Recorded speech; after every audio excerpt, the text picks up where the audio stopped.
To make the most diverse stock portfolio on the planet. Your ears working? I said stock portfolio. I don't want to hear shit about why didn't you mention gold? How come you didn't talk about the Bitcoin? Now listen, most investors are cool with 3 index funds or ETFs. One S&P 500, one tech, one dividend. And for most investors, that's fine. They invest a little bit in those funds. Who the hell is that? They invest a little bit in each fund every month for the next 30 years, and they're good. Hate that Discord sound. But some investors want a little bit more. And if there's one thing I can't stand, it's those finance content creators who go and make videos saying individual stocks are no good for anybody. You have no business telling people what's right for them and their needs and their goals and their desired portfolio. Some people want individual stocks. Now, there are 11 sectors in all, and these are all of them. How on earth are you going to find stocks to invest in all 11 of those sectors? You can go ahead and call this an investing hack. I'm going to pull up 11 sector-specific ETFs, and we're going to be looking at their top 10 holdings, but more specifically, we're going to be looking at their largest holding. These funds already do a lot of research, so let's see what the nerds say. Now, I'm not saying if it's right for them, it should be right for you, but it is a good place to start doing some research. It's also really important to note that their top holding might not be their forever top holding. Funds rebalance all the time.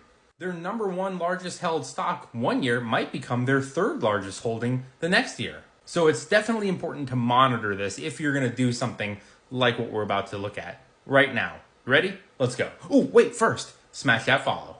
So we're going to kick things off here with energy.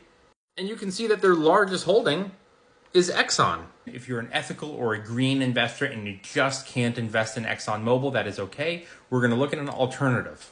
This is iClean, a clean energy ETF. And their largest holding is First Solar. Up next is Basic Materials. And their largest holding is Linde. We have Industrials. And their largest holding is GE Aerospace.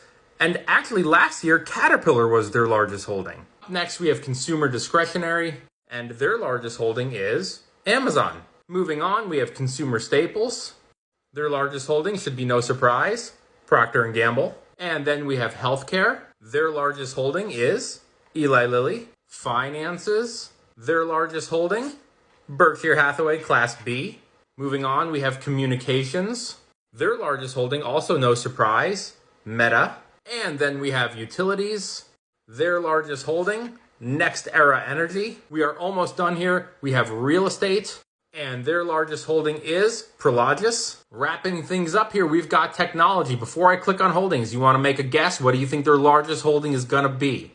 At 15.19%, it is Apple. Now, I know someone is going to say, what's the point in investing in these individually if they're already in the ETFs that I own, S&P Tech Dividend? And the reason is the potential for a disproportionately higher return. But this is what your mock portfolio will look like. Exxon, or if you're a green investor, First Solar, Linde, General Electric, Amazon, Procter & Gamble, Eli Lilly, Berkshire Hathaway Class B, Meta, NextEra Energy, Prologis, and Apple. All right, don't forget, smash that follow. Thanks for watching. See you later.